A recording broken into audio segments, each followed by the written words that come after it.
Today is the last day of Auckland's Interact Disability Arts Festival. It's something of a watershed for disabled performers in this country.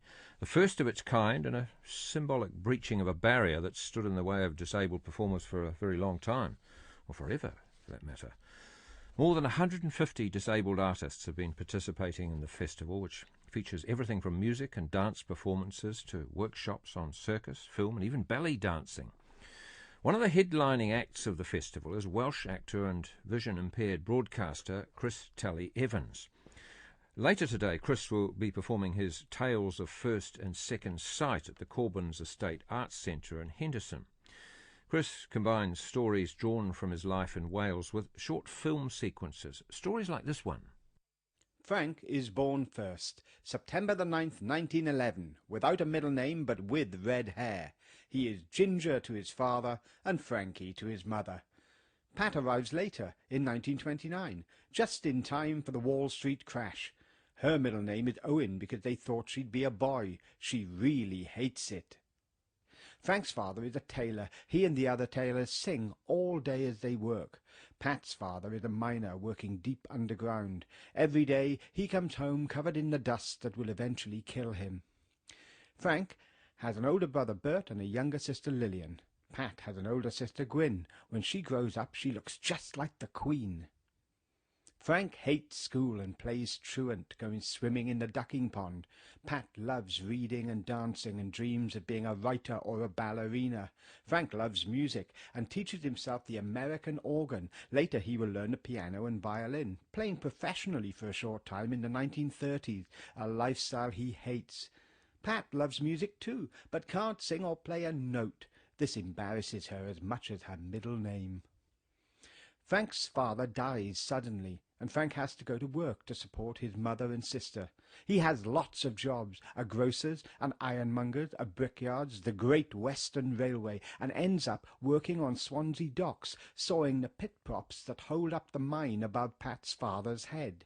One day Pat is sent out to buy special cigarettes, as her cousins Frank and Bert are coming to tea. She thinks they're very dashing, like men in the films. Frank and Bert politely smoke the Pall Malls, even though they prefer Woodbines. World War II breaks out. Pat sneaks illicit rides to Abercynon dance halls on the back of Bobby Jones's motorcycle. Frank goes to war. A medic, he is one of the first to enter the concentration camp at Belsen. He sees piles of skeleton men and other Nazi atrocities. Later, he will refuse to talk about this in case the nightmares come back. Pat marries a miner. They have a son Clifford who dies from cot death and later a daughter Bernice. Soon Bernice's father will walk out on them, making Pat and Bernice a single-parent family. Frank marries a teacher. They have no children. Arch-truant Frank surprisingly decides to train as a teacher himself. His whistle, an Acme thunderer, keeps his pupils in line but blows his wife away. Their marriage fails. Pat's father dies of pneumonicosis. At his funeral, Frank and Pat meet again. They smoke Woodbines together and will soon be married. Frank and Pat are distant cousins. In 1962, the DNA they share will shape their son Christopher's future. For the first 26 years of his life, Chris will see with 20/20 vision. Then, parts of his central retinas gradually stop reflecting light. From then on he will see the world like an impressionist painting, a Van Gogh, a Turner. He will see things differently in his head as well as through his eyes, and come to call these times his first and second sight. And that was Chris Talley-Evans reading his story First and Second Sight. I spoke to Chris earlier this week and I asked him how the onset of that blindness had changed the way he responds to the world. I see the world very differently in two ways.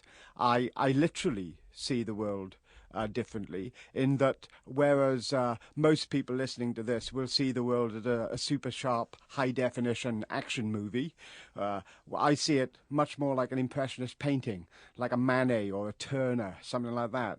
I get the big picture because it's parts of my central retina that have stopped reflecting light, but detail becomes less distinct, and light takes on a much more positive form when I move from a light space to a dark space. So at times it can be very frustrating when you're trying to read, the small print on a restaurant menu, or trying to catch the bus and see what number it is.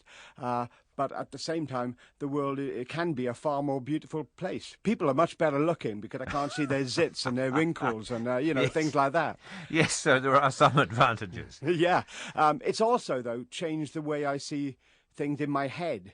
Changed the way I see the world metaphorically, because experiencing life as a person with a disability, or a disabled person, as I'd say, has changed everything for me, and I now see the whole of society really from a very different viewpoint, and I think it's improved who I am as a person going through this experience. What did this gradual change in your vision and the way in which you saw things mean in terms of a professional career? I mean, you started as an actor, as I understand. I just started to kind of, get some half-decent parts and things, and that changed everything, because the main problem was that, as most people will know, being an actor, particularly if you're going for parts on television and films, involves sight reading. You wander in, the producer will give you a short scene to read. You'll read that, either on camera or just in a test, and they'll decide whether they want you, particularly for the small parts, there. And of course, this meant that I could no longer sight read fluently, and that meant effectively at that point that being a professional actor in that way, that door was closed to me. So I had to create work for myself and look at community-based stuff and work with my own theatre company, because I couldn't compete with other actors in an open audition situation. And back then, I mean, I think people are much better about it now, but back then, the TV companies were not open to making changes for people with disabilities. I remember saying to the BBC, can I have the script in advance so I can learn it? And they said, no, that would give you an unfair advantage over the others. Whereas actually it left me at a huge disadvantage, Yes. And they weren't prepared to concede the fact that you were starting with a disadvantage and that this would bring you up to parity. I mean, this is 25 years ago now. Yeah. Times have changed a lot. But then people just didn't want to know. I mean, the fact was that, back home in Britain, 80% of the equity members were out of work on any one day anyway. So what did it matter if another one was, Tough. Tough, yeah. I'm interested in this transitional aspect in your life. The point at which you moved from being sort of ordinarily abled. We don't have a proper term for it, do we?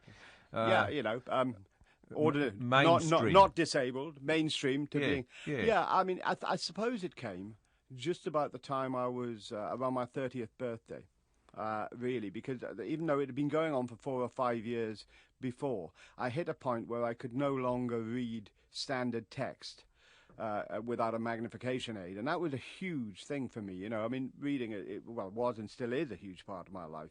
And at that point, I thought, oh gosh, I've got to do something about this, because I'd been for many, many tests, and I knew there was no cure, and I knew that things would change. So at that point, I knew that I'd have to take control of my life. And there's a funny story, really. I rang up asking for some help with magnification, and they sort of said, "Oh, we'll send a social worker around." And I thought, oh gosh, I've got a social worker. What, armed with a magnifying glass? Well, no. She came really, and she wanted to send me away for 3 months to be retrained. And I said, "What as? A plumber, a piano tuner? I'm quite happy. I don't want to be retrained. I've got a life." And then she said, well, you need to be retrained to accept your new life.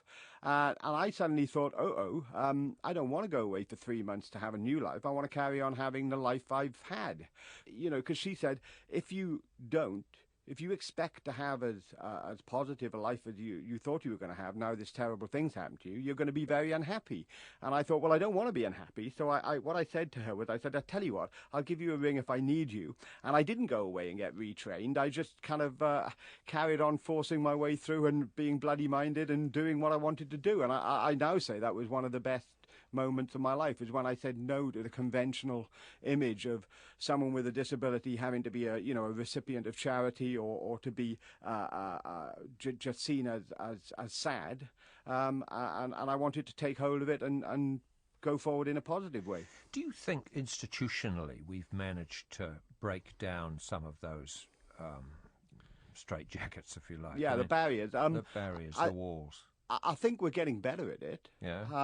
I think, particularly on the surface, it looks like we're getting better to it. I mean, obviously, I can't speak for New Zealand because I've only been here a week, but certainly in Britain, it is getting better. Things were in a very different place from the way they were 20 years ago.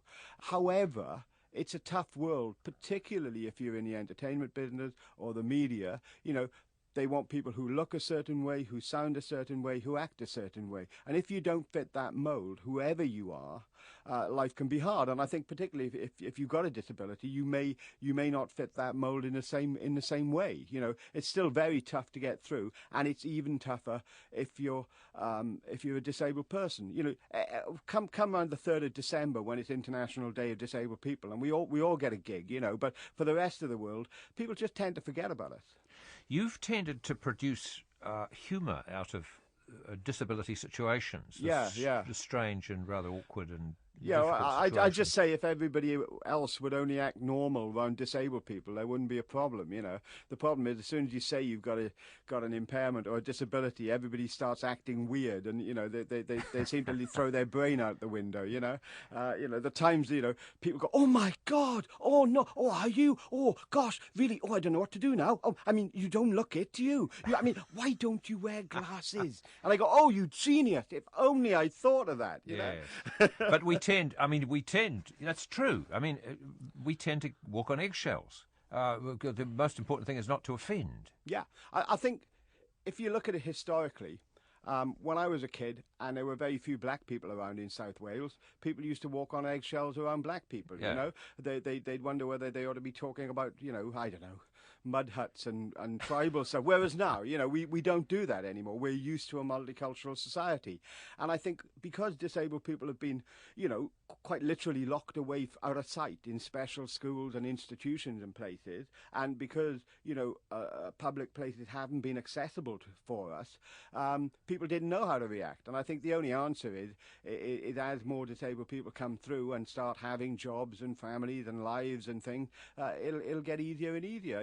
If I had to give some advice to people, it would be, just don't think you've got to do something special because you're with someone with a disability.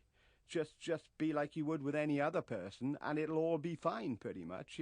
Yeah. Most people will happily say, excuse me, can you read that to me, or I can't find my way here, or I need to use sign language, or I need somewhere that's accessible. And I think if people were a little less scared, it would be a very good thing. If we're on a continuum here that leads us from no acceptance to comfort and ease in the presence of disabled people and an ability to get things right for them without actually having to worry and think about it, how far along this continuum do you think we are? I think we're probably about, that's a good question. You want me to put a figure on it? I don't know, halfway there, maybe a bit more. Yeah. I'd like to think we were a bit more, but it depends, about halfway there, I think. You've spent quite a lot of your career, particularly lately, as a facilitator, a consultant, trainer, helping organisations deal with precisely that, how to move them on and to enable them to adjust. How difficult is that? I mean, is it something that an organisation will only do if it has to do it, if it's shamed in some way into doing it, or are there people? Is it the disabled people within an organisation that actually eventually get it to do it? I think it's two things. I mean, as you say, there have been two strands to my career. Half of it's been what I call the arty stuff, performing and writing and being on the radio and things. And the other half is, if you like, the political side of it, where you're trying to work for change. And in one way, the two are part of the same thing for me. Some organisations do it because they see a market and an audience that they can't reach, particularly in the arts. When I'm running courses for arts organisations, I sometimes say, why should you market to disabled people? And usually get the answer, because we want to be inclusive, or we want everybody to enjoy what we do. And the real answer is, no, there's 20% of the population out there whose money you're not getting your hands on as they come through your door. Yeah. And so there's that aspect. But certainly with people like business advisors and big businesses and the big public sector, bodies, they usually only do it when they're driven by legislation. You know, I mean, in Britain we've had 1995, the Disability Discrimination Act, and that's gone through with a succession of amendments and duties right through to well, a few years ago now, and that's forced change. And I think that's when I say we're halfway along the line, that's because I think the laws happened. You know, we now have a structure. You know, you've got to remember, before 1995, in Britain, entirely legal to discriminate against a person on the grounds of disability. You know, you can't come in this shop or this club or this pub or this nightclub. You're not having that job. Why not? We don't do that for people with disabilities. Now that's not true, and it's a huge culture change for people. And I think it'll take time to adjust, you know. So it's part of that process. Let's look at the arts and acting in particular. You became artistic director of the Unusual Stage School. Yeah. This was in Wales, a disability-led hothouse for performers, it's described. Right. How did all this get started? Well, there's an organisation in Wales called Disability Arts Cymru.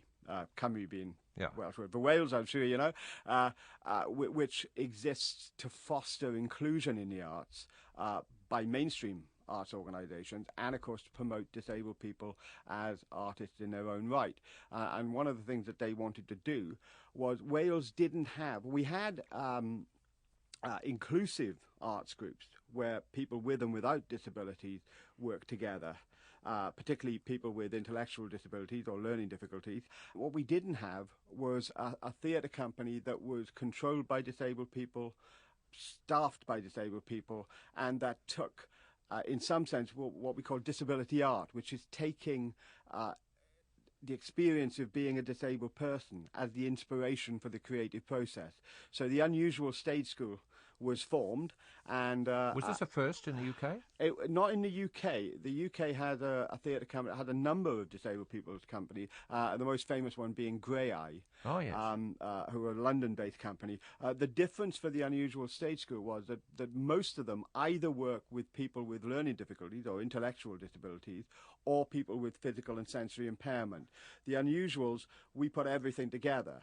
The first company had an age range between 17 and 55 and included people with physical and sensory impairment, learning difficulties, and mental health issues. So we put the whole hodgepodge of disabled people and their experience together and used that to form one company of 12 actors who produced the first show, which was mainly came about from us talking about our experiences and translating those into a variety of forms. Some funny, some very poetic, some very serious. Which works the best? I mean, a little humour leavens the product. We all know that. But which works best?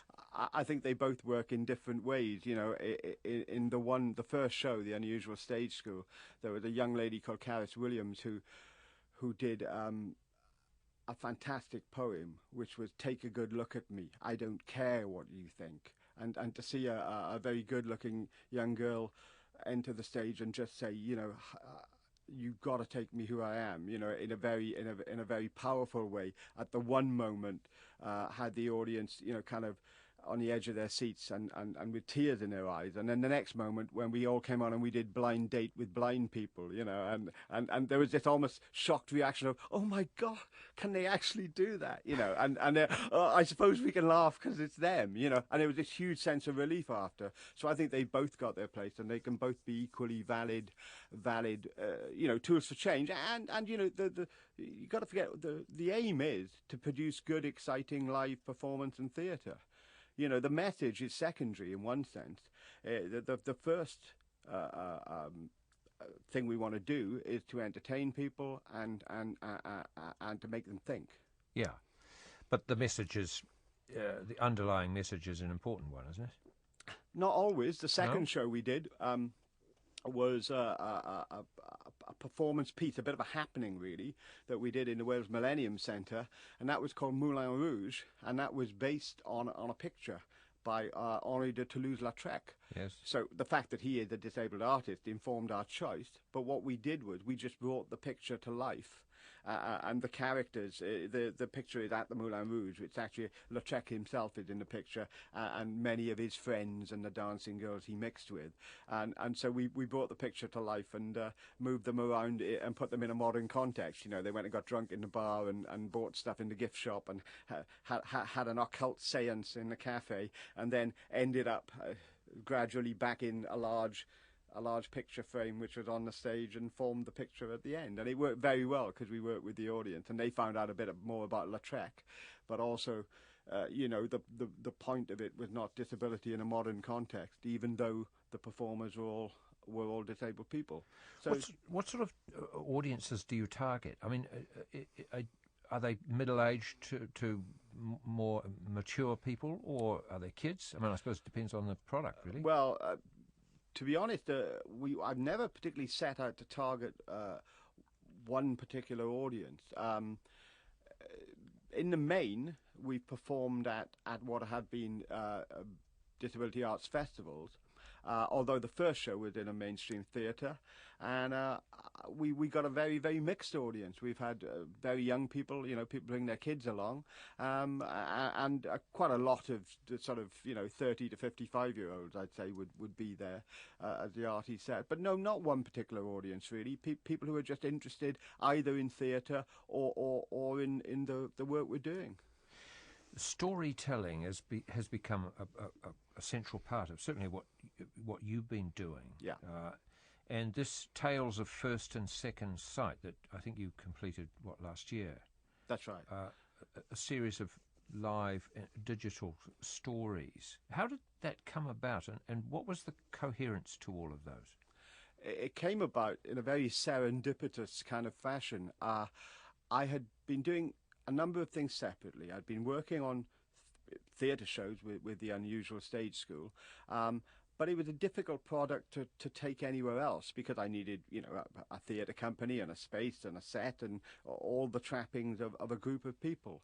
I'd also been commissioned years before to write and perform a piece for International Year of Disabled People by the Welsh Assembly Government, and I'd done a sort of unholy mixture of monologue and stand-up, really, and that had been recorded and had been on the TV, and I was getting asked to do a lot of comparing and emceeing work, which led to some funny stories. You know, the humour we were talking about earlier about seeing the world in a different way.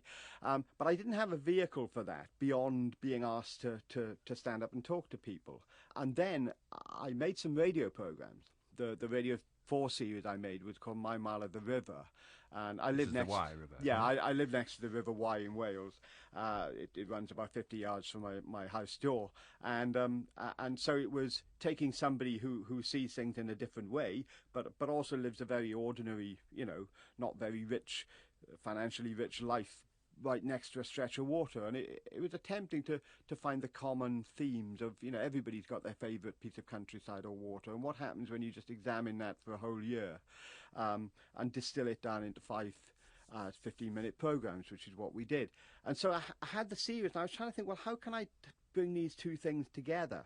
And I went on a course with the BBC, which was called Capture Wales, and they made digital stories, which I hadn't really come across. And a digital story is the kind of story you tell if you're with your family at Christmas time, or if you're in the pub having a good night and somebody tells a story. It might be a funny story, it might be an exciting story, it might be a story about their granddad or their father or their mother or their kids, or the thing that happened to them when they were a student. And then you might say, well, I don't know what these people look like, and somebody might get out their photo album and show you the photos. So in its pure form, a digital story is that. It's a short piece of film which uses strong still images with a first-person narrative. And then I thought, well, gosh, this is brilliant, because you can put this on the net, you can put this on the TV. So my first story, Chicken Tonight, was broadcast on BBC Two, and from then I got the idea of making a patchwork quilt of stories, so that each story was different, but when you took them together, you got a bigger and bigger picture. I've been looking at them, and they're a kind of digitalised Canterbury Tales. What a lovely thing to say, yeah. I suppose they are, really, yeah. Your big project for this year and next is Turning Points, and this is a national storytelling project. that almost anybody can become involved with, right? Yeah. Tales of First and Second Sight was a Creative Wales Award from the Arts Council of Wales. Turning Points is a commission for the London 2012 Olympic and Paralympic Games. And anybody can go onto the website, which is turningpoints2012.org, and they can read other people's stories. If you've got a life-changing moment, be it a tiny, funny thing, a life-threatening thing, or a whole range of things that have changed people's lives and left them in a different and better place, then you can contribute either in text or by audio or a video if you want to.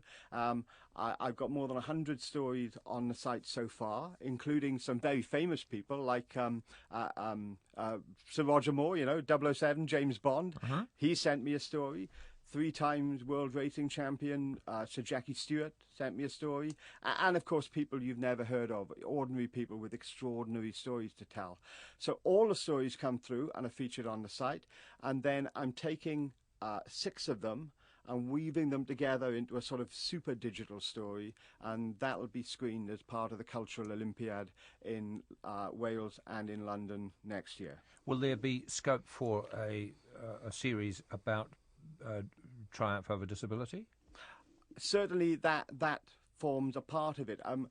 I didn't have an agenda when I set out on the Turning Points journey, even though that's my own story, so that's where it starts.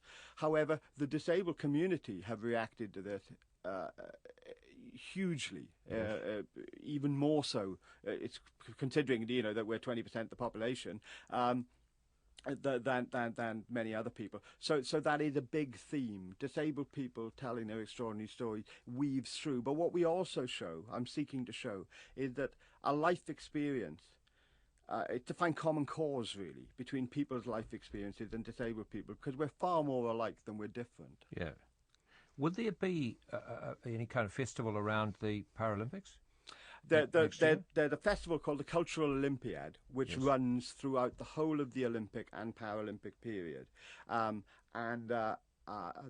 I've got is an unlimited commission, which was specifically for disabled artists. There have been at least 30 of these commissions, some for big companies like Canduco Dance Company and Grey Eye, some for individuals. I'm one of only 2 people to be commissioned from Wales, and those are woven through both of those festivals. So there is an emphasis on disability art during the Paralympics, but it's also part of the mainstream Olympics as well. As it should be. Yeah, quite right. You're here at the moment, featuring at the Interact Festival, which is on right now. How are you finding this? Well, I've been in New Zealand a week, and I'm loving every minute of it. I've been under New Zealand, down in Waitomo Caves, and I've been up on top of New Zealand, up on Rangitoto, and I've been eating food that's been cooked in hot pools by the Maoris, and it's a fantastic country, and I'm really looking forward to getting on stage at the festival and sharing my stories with the people here, and hopefully they'll come up afterwards and tell me some of theirs. And that was the very personable Chris Talley-Evans, who will be performing his show Tales of First and Second Sight at the Interact Disability Arts Festival at the Corbins Estate Arts Centre in Henderson. He's on at 2 o'clock, so if you want to see that, hear that, you better move fast. Paula Crimmins and Trina Armstrong are 2 of the movers and shakers behind the festival. I spoke to them earlier this week, and I began by asking Paula Crimmins how this festival actually came about. I work for Interacting, which is a disabled arts theatre company, and I went with Trina and our chair to Australia to the Awakenings Festival in 2007. It's taken us this long to decide we wanted to put on a festival because essentially we're a theatre company and we do 2 productions a year. But last year we decided we were in a position with sufficient support networks and relationships with other organisations to go for it and to put on a New Zealand version of the annual Awakenings Festival in Australia. Who's backing it? I mean, what sort of assistance have you had and support have you had from beyond the theatre company? I actually found, because I'm the fundraiser, and I actually found that it was much easier to raise financial support for this than for putting on shows or running classes. So we got financially supported by lots of different people. It's, I guess, a lot of it is inspired by the fact that you're breaking new ground here. This is something that hasn't been done before, and which a lot of people would want to see. Yes,